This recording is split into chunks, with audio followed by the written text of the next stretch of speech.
আসসালামু আলাইকুম। দেখতেই পাচ্ছেন আমরা একটি ওপেন শাওয়ার মিক্সার ফিটিং করতেছি, তাও আবার নিজ হাতে। তো প্রথমে আমি যেগুলো বুশ থাকে বুশগুলো ফিটিং করে নেওয়ার পরে কিন্তু সিলিকন গাম দিয়ে আমি ভালোভাবে দিয়ে দিচ্ছি, যাতে কখনো গ্যাপ দিয়ে কখনো বাহিরের আউট পানি ঢুকে আপনার পানি লিক করতে না পারে, বাহিরের ওয়াল যেন ড্যামেজ না হয়। তো অবশ্যই আপনারা চাইলে এভাবে সিলিকন দিয়ে দিতে পারেন। তো এরপরে যে দুইটা দাগনা আছে, আমি দাগনা দুটাই ফিটিং করে দিচ্ছি। এরপরে মিক্সার ফিটিং করার সময় আমি কিন্তু হালকা করে একটু ট্যাপ দিয়ে দিচ্ছি। ট্যাপগুলো না দিলেই চলে, কারণ ভিতরে ওয়াশার আছে। তারপরেও কেন দিলাম, যদি কখনো খোলা লাগে যাতে একদম ইজিভাবে ট্যাপগুলো মিক্সারটা খোলা যায়। আসলে আপনারা চাইলে এভাবে একটু হালকা ট্যাপ দিতে পারেন, আবার না চাইলে দিতে পারেন। তো কিন্তু দুই পাশে একদম অ্যাকুরেট করে টাইট দিয়ে নিতে হবে, যাতে এক পাশে টাইট না হয়।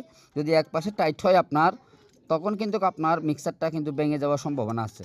তো দেখতে পাচ্ছেন আমি মিক্সারটা মূলত ফিটিং করে নিয়ে নিয়েছি। এখন এরপর আছে একটি এটা ছোট একটি হ্যান্ড শাওয়ারের মতো, জানি না এটা কেন এরকম। তো দেখতে পাচ্ছেন ছোট একদম, এটা মানে কিছু একটা ধোয়া পরিষ্কার করতে চাইলে যেন টয়লেট করা যায়, কিন্তু একটা আলাদা করে একটা শাওয়ার করার জন্য কিন্তু হ্যান্ড শাওয়ার একটা আলাদা করে আছে। তো দেখতে পাচ্ছেন আমি সেই হ্যান্ড শাওয়ারটা কিন্তু ফিটিং করে নিচ্ছি। আসলে ব্ল্যাক কালার ভিতরে জিনিসটা খুবই চমৎকার। হ্যান্ড শাওয়ার ফিটিং করা শেষ। এখন যেটা মূল আকর্ষণীয় ওপেন শাওয়ার, সেই ওপেন শাওয়ারটি এখন আমি ফিটিং করে নিচ্ছি, দেখতে পাচ্ছেন আপনারা। তো এগুলো একটু 5 আকারের, 5টা আমি একদম ইজিভাবে কিন্তু একদম ফিটিং করে নিচ্ছি, একদম সহজভাবে, খুবই সুন্দরভাবে। অবশ্যই আপনারা কিন্তু এভাবে আস্তে ধীরে রিল্যাক্সে কিন্তু পাইপগুলো ফিটিং করে নিতে পারেন। তো এখানে একটু পাইপটা ওয়ালের সাথে একদম ফিটিং হয়ে যাওয়ার জন্য একটা কালাম আছে, আর হ্যান্ড শাওয়ারটায় কিন্তু ফিটিং হয়ে থাকার জন্য একটা কালাম আছে। তো আমি একটা একটা ঢুকাইতে হয়, তারপর আমি পাইপ দুটো একসাথে আগে ফিটিং করার কারণে এখন আবার খোলা লাগছে। তো আমি এখন দেখতে পাচ্ছেন হ্যান্ড শাওয়ার ফিটিং হওয়ার জন্য সেই কালামটা এখন ফিটিং করে নিলাম। এখন উপরের সাথে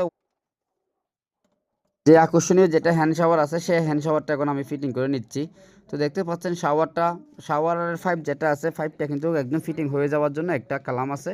তো কালামটা ফিটিং করার আগে আমি কিন্তু একদম ইজি করে নিয়ে নিচ্ছি, একদম দাঁতে সোজা দেখা যায়, কোনো বাঁকা না হয়, সেজন্য একটু লেভেল দিয়ে কাজটা করে নিলাম। এবং দুইটা ছিদ্র দেওয়া আছে, মেশিন দিয়ে ছিদ্র দুইটা করে নিলাম। ওয়ালের সাথে সেই স্ট্যান্ডটা ফিটিং করে নিয়ে নিলাম। এখন দেখতে পাচ্ছেন আমি একদম টাইট দিয়ে দেবো। টাইট দেওয়ার আগে যেটা স্ট্যাং ফিটিং করছে, সেই স্ট্যাংয়ের যেটা আরেকটা মাঝখানে যেটা পার্ট আছে, সেই পার্টটাও একদম ফিটিং করে নিয়ে নিচ্ছি।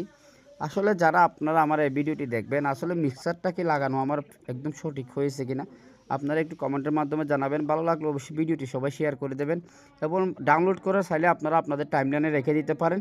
ভালো লাগলে অবশ্যই আপনারা জানাবেন আর কি, কাজের কোয়ালিটি কেমন হলো অবশ্যই আপনারা জানাবেন। এখন মূল আকর্ষণীয় শাওয়ারটা কিন্তু আমি এখন ফিটিং করতেছি। তো কেমন হলো অবশ্যই আপনারা বলবেন। মেন শাওয়ার ফিটিং করা কেমন হলো, 5 টাইট দিয়ে নিলাম। এখন কাজ করতে গিয়েও দেখেন কী অবস্থা।